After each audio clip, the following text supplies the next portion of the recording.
मनुष्य के जीवन में संतान का बहुत महत्व है।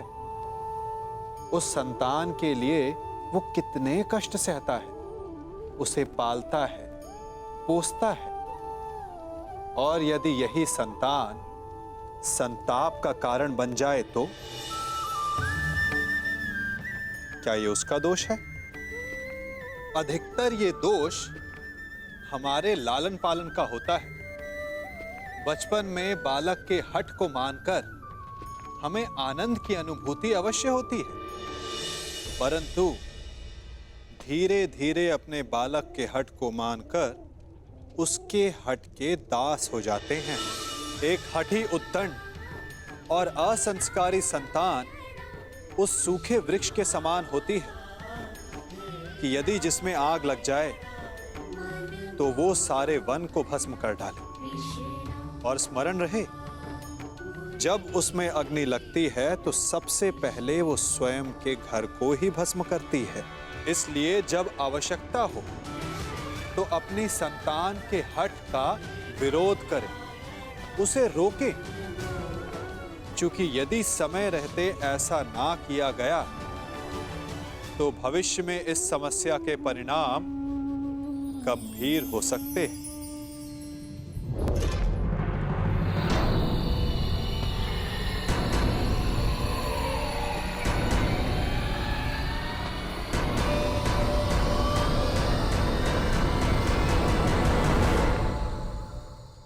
वार करोगे? मुझ पर वार करोगे? करो, भड़क दो।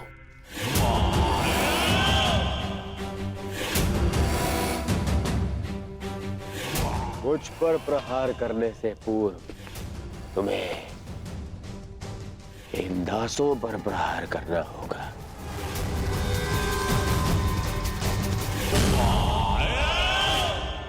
करो प्रहार।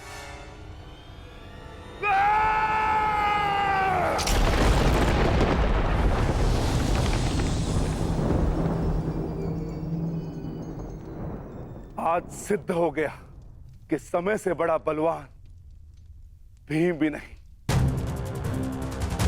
परंतु स्मरण रहे, एक दिन समय भी मेरे पक्ष में होगा और उस दिन धरती और मेरी गदा के मध्य तुम्हारा मस्तक होगा और धरा तुम्हारा रक्त पिएगी।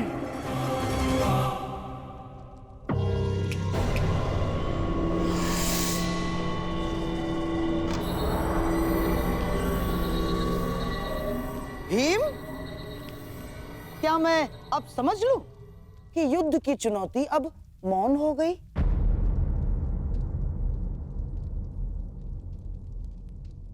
परंतु ये समय तुम्हारे मौन रहने का नहीं है युधिष्ठिर। बताओ क्या करोगे अब? अरे ना राज्य बचा, ना संपत्ति बची, कैसे कैसे पालेंगे स्वयं को आप? क्या खाएंगे और क्या खिलाएंगे इस बैल भीम को?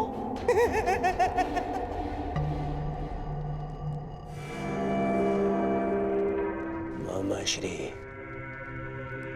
ठीक कह रहे हैं भ्राता युधिष्ठिर। ये बैल भीम जब तक आपके पास में रहेगा तब तक केवल आपकी समस्याएं ही बढ़ाएगा। क्यों ना इसे भी दांव पे लगा दे युधिष्ठिर? हाँ ज्येष्ठ, लगाइए मुझे दांव पर।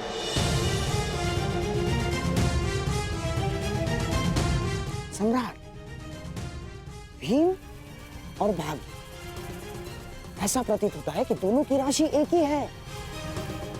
अर्थात ये कि भाग्य स्वयं आपको कह रहा है, खेलो। किसे क्या इस बार भाग्य आपका साथ दे दे?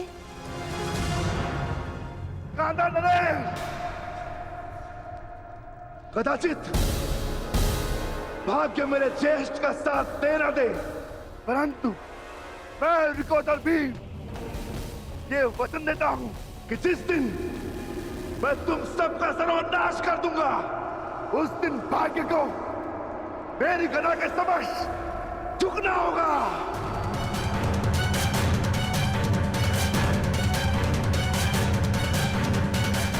मैं सभा को यह सूचित कर देना चाहता हूं कि यदि सम्राट युधिष्ठिर चाहे तो अभी इस खेल पर अंकुश लगा सकते हैं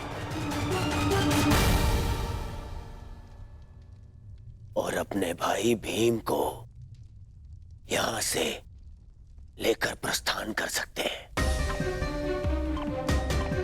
परंतु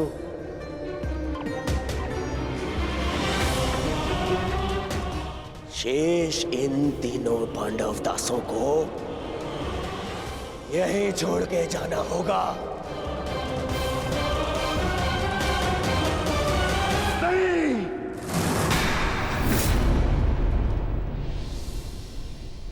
कोई नहीं जाएगा यहां से, कोई नहीं। यदि ज्येष्ठ भी यहां से जाने लगेंगे तो मैं उन्हें जाने नहीं दूंगा। आज या तो हम सब तुम्हारे दास बनेंगे या फिर तुम हमारे तलवे चलोगे।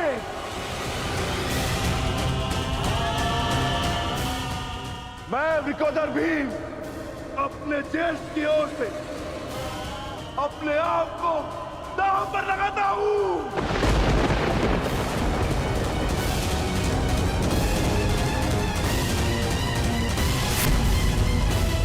सम्राट, अब एक और है वृकोदर भीम और दूसरी ओर कनिष्ठ पांडव दास इंद्रप्रस्थ समेत। तो सम्राट, अब पासा आप फेंकेंगे या मैं फेंकूं?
लो, अब ये वृकोदर भीम भी तुम्हारा दास हुआ।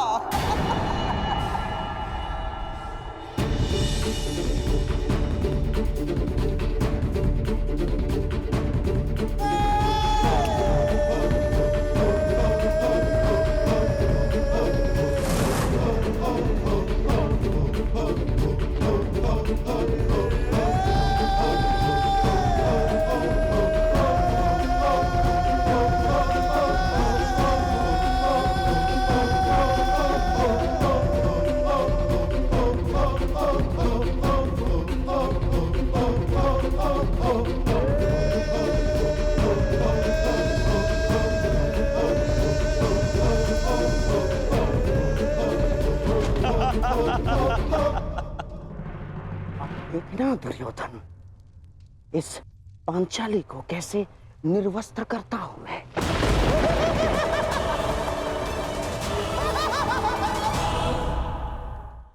अब युधिष्ठिर के पास दांव पर लगाने के लिए कुछ शेष नहीं। अब धर्मराज युधिष्ठिर अपना धर्म साथ लेकर यहाँ से प्रस्थान करेंगे।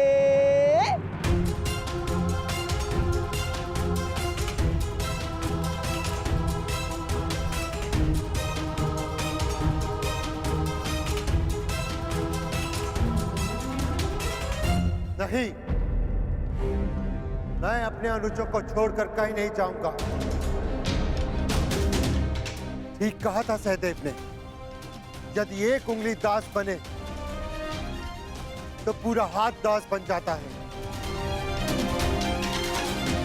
अब यदि दास बनेंगे तो हम पांचों, अन्यथा कोई नहीं।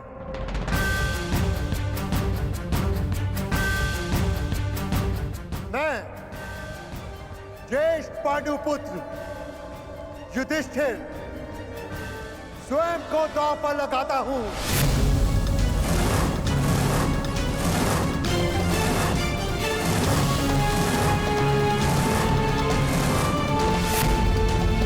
नहीं भ्राताश्री, आपको दांव पर ना लगना पड़े इसलिए हम चारों दास हुए। आप यहां से पांचाली को लेकर चले जाइए।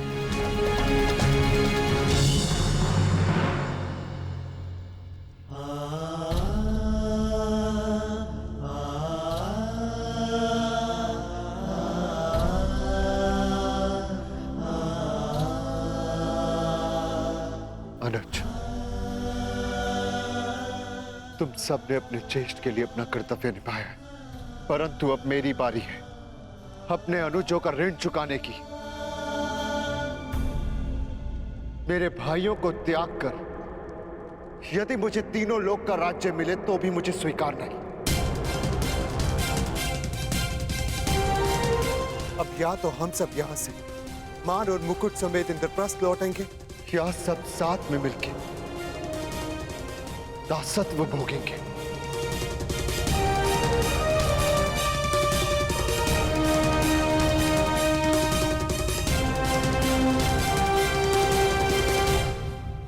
मैं स्वयं को दांव पर लगाता हूं।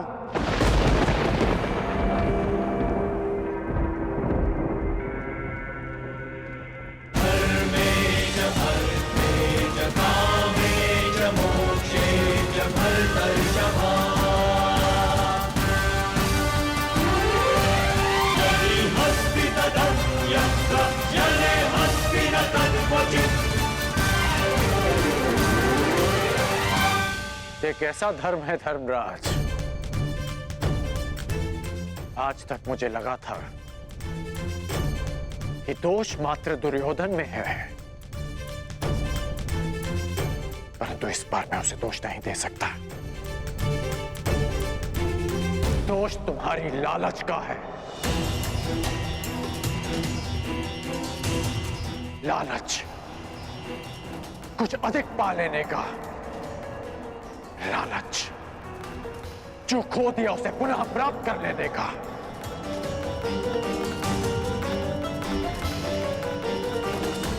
इस खेल से उठ क्यों नहीं जाते तुम? अब भी समय है युधिष्ठिर, अब भी समय है। आपने ठीक कहा था अंगराज, आपने सतर्क किया था मुझे कि प्रत्येक कर्म का अपना परिणाम होता है, परंतु वो परिणाम स्वयं भुगतना होता है। और मैं अपने कर्म का परिणाम अपने भाइयों को अकेले भुगतने नहीं दे सकता। अब ये खेल लालच का नहीं, प्रेम का है, समर्पण का है और विश्वास का। मैं प्रारंभ से कह रहा हूं कि ये खेल ही अधर्म है। अंगराज, धर्मराज को धर्म मत सिखाइए, खेल खेलने दीजिए। इस स्पर्धा के खलनायक आप हैं। वो कहते हैं ना कि सूद मूल से अधिक प्रिय होता है।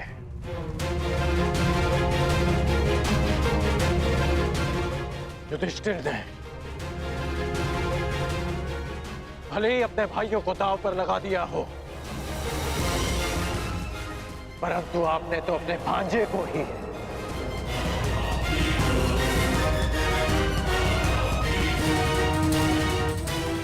घृणा और प्रतिशोध की चौसर में फंसा दिया है।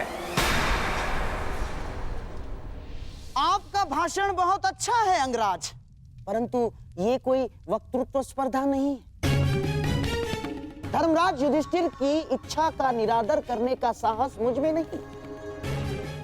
हाँ, यदि कोई और धर्मराज युधिष्ठिर को रोकना चाहे तो रोक सकता है। नहीं पितामह, अब और कोई बीच में नहीं बोलेगा।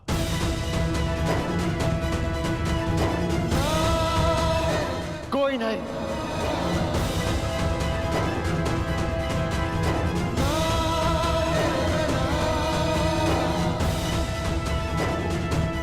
आप दाव खेलिए मामा श्री।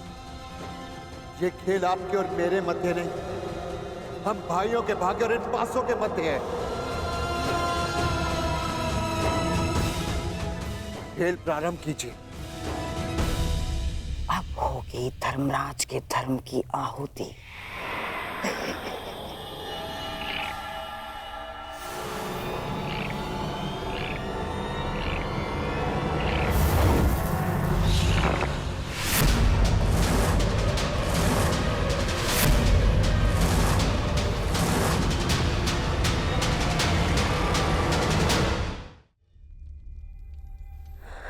नहीं वासुदेव, नहीं, वो सूचना मत सुनवाना जिसकी वजह से मेरा अंतर्मन कांप रहा है। पांचाली,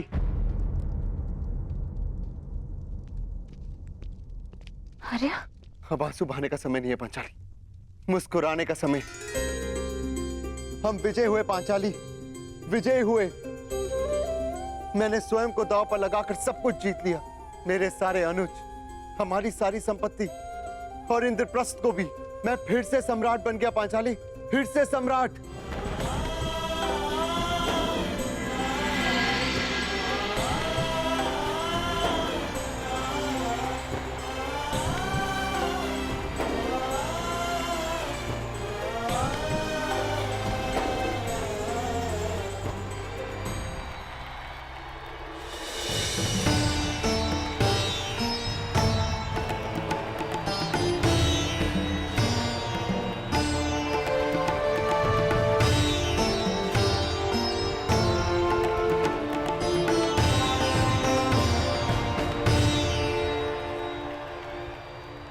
तो गांधार नरेश शकुनी का छल, दुर्योधन का हठ और महाराज धृतराष्ट्र का अंधा पुत्र प्रेम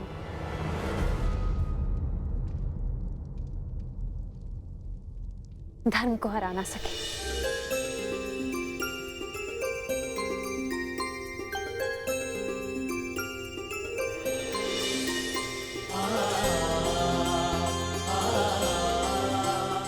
सम्रागी, सम्रागी,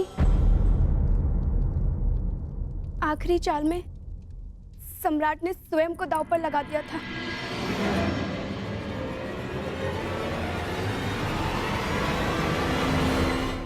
और क्या? बताओ मुझे किसकी जीत हुई? ज्येष्ठ पांडुपुत्र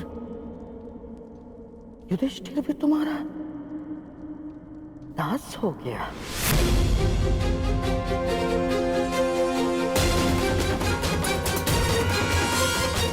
पांच की शक्ति दास हो गई दुर्योधन।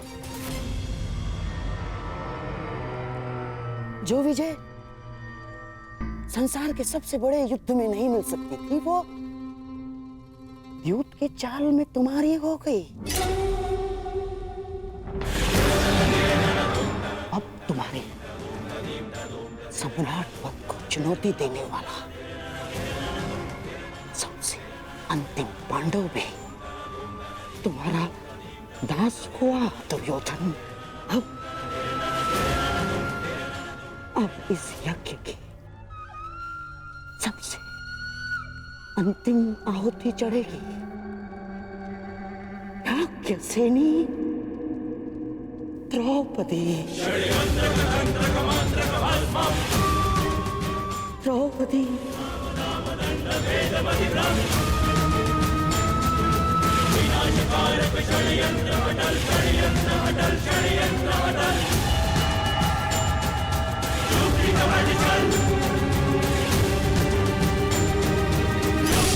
चल